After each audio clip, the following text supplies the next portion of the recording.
Whoa, hold your horses, don't get too excited. This Manchester United team know how to flatter to deceive. We've been burned so many times, so let's approach this tactical analysis with a pinch of cautious optimism. Manchester United 3, Aston Villa 2, let's analyze. Alright, so in this particular video, I'm not gonna talk in depth about Unai Emery's tactical system. You can see that actually in my previous Aston Villa video from last season. I talked in depth about it on a tactical board. But basically, in a nutshell, it's very important for me to talk to you about it because it's relevant to this video. In a nutshell, what Unai Emery likes to do is to play a high press system while remaining compact. Therefore, the only way he can achieve that is by playing a high defensive line. Now, he does have some good center backs with good positioning skill that are able to catch any team offside. In fact, they are the team that has caught the most opponents offside in the league this season. And they got Emi Martinez, a very good sweeper keeper who doesn't shy away from coming out and sweeping those long balls. But every time he plays this way against Manchester United, he ends up getting bit. Because we do have the ultimate weapons to deal with his system. We do have fast forwards, Hojlund, Rashford, and Garnacho, as well as a lot of players who can put up some high quality balls over the defense, such as Bruno Fernandes, Eriksen, and Onana even. So every time he plays this system, he's so stubborn in playing this system against Manchester United, but it plays to our favor. So basically the plan that Manchester United had was, of course, to use these balls. For example, here Kobbie Mainoo could have gotten Marcus Rashford onto goal. Of course, it was a poorly executed pass. Or here, of course, with Bruno Fernandes towards Rashford, who was onside. It just was slightly under hit, but nothing portrays this Erik Ten Hag tactical plan against Unai Emery better than this sequence. This is the chalked off goal from Garnacho. Look at this. Again, you can see the Aston Villa players are pressing really high, deep into the Manchester United half. But then Manchester United players with some incisive passing, as you can see, 1, 2, 3. That's beautiful, beautiful. That's Erik Ten Hag playing principles, right? Then Bruno Fernandes towards Hojlund. Marcus Rashford, he's already making the run. 1, 2. Bruno Fernandes doesn't think with his left foot towards Rashford. And then what I like also about Rashford, quick execution. Maybe here he could have taken the ball a couple of 2 meters before passing it with his left foot or with the outside of the foot to avoid Garnacho being offside. But still, the idea is there. Garnacho is in. The idea is invite pressure from Aston Villa and then exploit their high line against them using our fast forwards, these 3 guys right here. And so this was chucked off for offside. It was really tight, but the idea is there. Now, of course, before we start talking about positive stuff, let's start talking about negatives. And here, negatives, first, let me show you a sequence of play that happened when the game was still 0-0 because it foreshadows what's going to happen next. So here in this sequence, Evans is the hero, but I don't want you to focus on Evans. Try to focus on Rafael Varane over here, who is marking Watkins. So, of course, wide play here by Aston Villa. Evans is doing the right thing because he knows that if a cross comes in, he needs to be in a position to cut it. Varane now, for now, he's marking Watkins. That's great. But look at what's going to happen. As you can see here, Varane, who is still next to Watkins, is going to make a peculiar decision. What he does is that he goes deep towards this area. But here what you have is Aaron Wan-Bissaka and, of course, Onana. Any cross that comes this way is going to be blocked by Onana.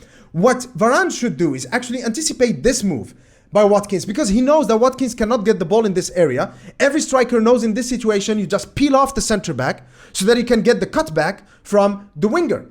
And here Varane simply failed at that. Look, they are aligned. But that means that any Aston Villa player here, and there are 2, Ramsey and Watkins, are going to be able to score. Varane should be here between Onana and Watkins. And thankfully, Evans was there and he was able to block the pass. Otherwise, this would have been 1-0 to Aston Villa far earlier, similar to that Solanke goal for Bournemouth. But this, to me, foreshadows what's going to happen in the next goal. Now, of course, this is the second goal that we've conceded. I'm not going to talk about the first goal. It was just a stupid goal to concede, similar to that Ziyech free kick against Galatasaray. Stupid, careless mistake and foul by Bruno Fernandes. And then Onana should have done better against Galatasaray and should have done better in this one against Aston Villa. There's nothing to analyze about this goal. Let's focus about the second one though. The second one is way more interesting. What we have here is, if you can see, these 2 players, the Dunker and Ramsey, let's not care about them now, even though the Dunker ended up scoring the goal. They're going to move towards the forward positions. But here, these 4 Manchester United players are tasked with marking these 4 Aston Villa players here. So Christian Eriksen is going to take Watkins, and then Kobbie Mainoo is going to take Longley, and then Hojlund and Aaron Wan-Bissaka, each one is going to take Diogo Carlos and Konsa, right? Man marking, these players are in charge of zonal marking. So far, so good, right? But what's going to happen is this. See, Kobbie Mainoo is the one marking Longley. Who made that decision? I don't know. But now two mistakes are going to happen. One from Kobbie Mainoo and the other one from Varane. So as you can see here, Kobbie Mainoo is marking Longley. You cannot see on the shot. So what's going to happen is this. The cross is going to come into this area. And then what's going to happen is Longley is peeling off. Now look, Longley was supposed to be marked by Manu, sorry. Thank you to my Ghanaian friends who have corrected me on how we actually say his last name. So Kobbie Mainoo over here just slips. He misses his marker. Longley comes into this position. Now, here's the thing. So far, even though Manu made a mistake, it's not fatal. That means Manchester United can still survive this. But the true mistake that has led to the goal is, of course, Varane's positioning, which we can see actually in a clearer way in this position right here. Look, with Longley coming in here, he has no other choice. The only choice he has is to put the ball across goal right here for another Aston Villa player to put it in. And Varane has to know this. So that means that his positioning should be actually to try to block this pass. That's all he needs to do. His goal should be to block that pass. And yet he didn't. And it's just like a poor attempt from him to kind of get in between the ball. You see, and Dedonker is just, I don't get it. That's just poor defending. And as I've shown you from that earlier sequence, Varane, I think he's kind of off. He's not as good as he was last season. But these are things that defenders are supposed to get better at the older they get. The more experience they get, been there, done that, seen that, done that kind of attitude. I don't understand it. This was just poor defending from him. Because as you can see here, Bruno Fernandes, Aaron Wan-Bissaka and Dalot are of course, on the goal line, just there to clear the ball if there is a shot on target. And then Evans is occupying that left spot and Varane occupying the right spot. I don't get it. This should have been dealt with better. First, there was the Manu mistake, but I always give the benefit of the doubt to young players. You cannot expect them to perform to the best of their ability. They are still learning. But I have to say this about Kobbie Mainoo though, because even though he's extremely talented with the ball at his feet, his vision is excellent. I think that his defensive contribution is a little lacking. He's a good tackler, but he's not very good at scanning the danger. For example, the third goal conceded against Galatasaray, Manu did not track his runner. The Bowen goal against West Ham, Manu did not track his runner. And then in this goal again, he did not track his runner. But benefit of the doubt to the young players, they need to be afforded space and time to grow and learn, no problem. But Varane, inexcusable. That's just poor defending from him. But anyway, enough talk about the negatives. Here are positives. Johnny Evans has been amazing, and so many clueless and fake fans are talking about, even Leicester did not give him a contract and he's playing for Manchester United. He's excellent. He's been excellent for us this season. Excellent. The best defender we've had this season since Harry Maguire. Oh my God. I can't believe I'm actually saying this, but it's true. It's true. And look at this clearance on the line by Evans. Look at this. This was a certain goal from McGinn and then Evans. Just beautiful, beautiful, beautiful. Great leader at the back for Manchester United. Now, enough of that. Let's talk about the positives. So, one hallmark of how Erik ten Hag plays is by being a high turnover team. We press high, we win the ball high up the pitch. If anyone tells you, Manchester United has no identity under Erik ten Hag, talk to them about that. Show them the stats. Manchester United are a leading team when it comes to pressing from the front. And it doesn't matter against whom. We've done it against Liverpool, against Manchester City, even when we don't play well. That's one side of our game that we execute well. Now here, this is how we scored the first goal. Diogo Carlos is scanning his options. Bruno Fernandes is with Douglas Luiz. That's the player he goes for. Big mistake. Bruno Fernandes is there. And what I like about this from Bruno, from Marcus Rashford, and from Garnacho is just effectiveness and efficiency in how they play. Play it simple and direct. Look at this. Controls the ball. Beautiful pass, beautiful weight of the pass. Marcus Rashford does not overthink it. He knows what he needs to do. Beautiful cross across goal. And then Garnacho, goal against the goalkeeper from his national team, Emi Martinez. Beautiful 1-0.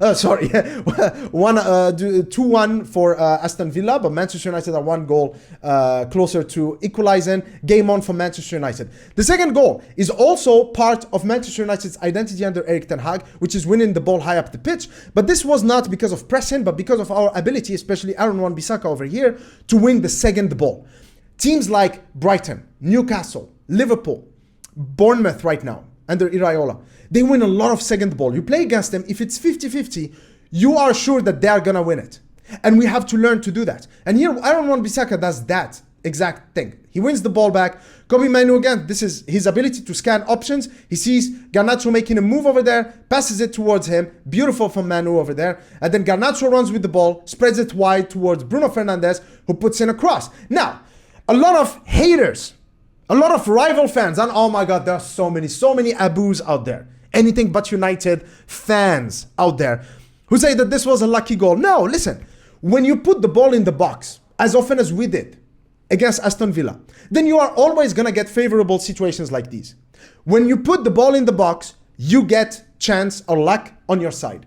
That's how it is. And so this cross right here, Aston Villa made the mistake not clearing it properly. And then Garnacho! Viva Garnacho! Beautiful goal from a beautiful, amazing player. This guy has a bright future. Game on, 2-2 for United. Now the third goal, I gotta praise three players here. Of course, Hojlund, so happy that Rasmus finally got his first Premier League goal. But I also gotta praise Johnny Evans and Anthony, a player who, just let me make this clear. I am not satisfied with Anthony at Manchester United. Not at all, not one bit. You don't pay £86 million for the kind of performances that we've seen from him. But there's one thing I like about him is that he's a pesky presser. And this is something that he does well for us, and here he does it. The only way we could have scored that third goal is because of Anthony. Wins the ball, look at that, and then we get a corner. Fine, he does not provide an assist, he does not shoot on goal, but he wins the ball, he wins a corner that leads to the goal. Bruno Fernandes puts in the ball. Now here, Johnny Evans, unintentional. Now, he didn't mean to do this. He's going for the ball in order to shoot at goal. But because he just touches the ball one little bit, what it does is that it makes it awkward for McGinn to deal with. So it hits his thigh and it falls perfectly for Rasmus Hojlund, and beautiful. That was a beautiful, beautiful finish. And that's a lethal finish from Hojlund. That's what you need from your striker. Give him half a chance. And in a split second, he puts the ball in the box. Nobody had a chance against this shot by Hojlund. This is the most Rasmus Hojlund goal Rasmus Hojlund could have scored. Beautiful. And I'm so happy with that goal. Amazing, amazing goal from him. And I'm so happy for him. Now, let's look at this right here. This frame right here, guys. This is the Manchester United future. These two guys right here. Now, again, I don't like comparing players from the present to players from the past. But this could be our next Ronaldo and Wayne Rooney right there. Both of them are well equipped to deal with the future, with the challenges that they're going to face. Both of them have great physical and technical attributes. It's all about what's in here. Do they have it in here? Do they have it in here to set high goals for themselves and to go all the way? Put your head down, work hard in training, take care of your body, be a professional, and then the future belongs to them. And I'm so excited to see what the future holds for these two guys here at Manchester United. Now, another thing that some of you may have missed, but it's of course, this is Sir David Brailsford. Now, who's going to be part of Jim Ratcliffe's leadership team at Manchester United? I have a lot to say about this guy. I cannot say it in this video. He deserves a video on his own, but this is definitely a guy that I think would be an amazing addition for Manchester United. All right, so one thing you may have noticed, and that's what I said earlier in the video, is that this Manchester United team blows hot and cold, and they're extremely erratic. And what we've seen against Aston Villa, especially in the second half, what we've seen against Chelsea, okay? Why aren't the players capable of performing like that every single time? This Aston Villa team, they are high-flying in the league, so there are no pushovers.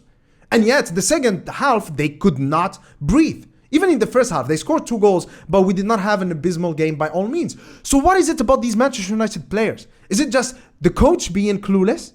Or is it that the players are not performing? What made them actually perform against Aston Villa? Well, I do have a theory. This is just speculation. But seeing Sir David Brailsford in the stands just kind of gave me a kind of an epiphany, right?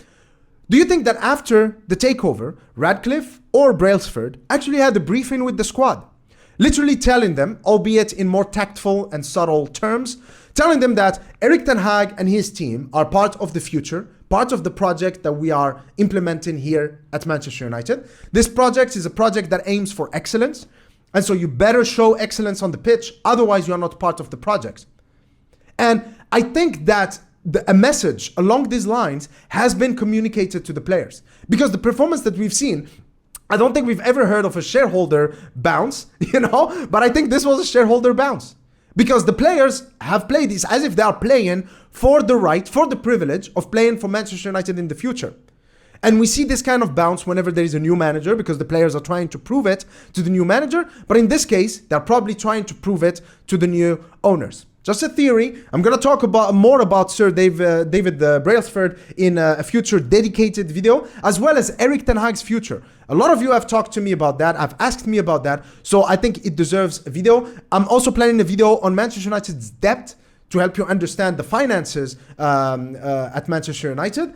And also, as I've promised, I'm making a Q&A video. You guys have asked me some really good questions. If you want, you can also ask me other questions on this video in the comment section. I'm going to include them on that video. Probably going to drop today or tomorrow, probably. Okay? So until next time, I hope that you've enjoyed this tactical analysis video. I'm sure that you've enjoyed the 3 points and the performance.